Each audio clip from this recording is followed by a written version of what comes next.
Number 17, we are almost done with this review. You guys are doing an awesome job. Number 17, the number line shows the distance between 0 and 1.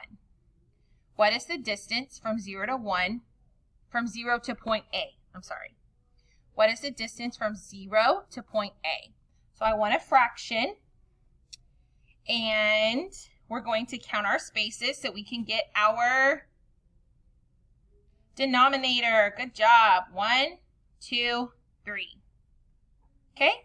And then I want to know where I'm at on point for point A. 1, 2. So the distance from 0 to point A is 2/3, because that is where my point is at. That is how many spaces. I want 2 spaces of a total of 3 spaces. So the answer for this one is 2/3.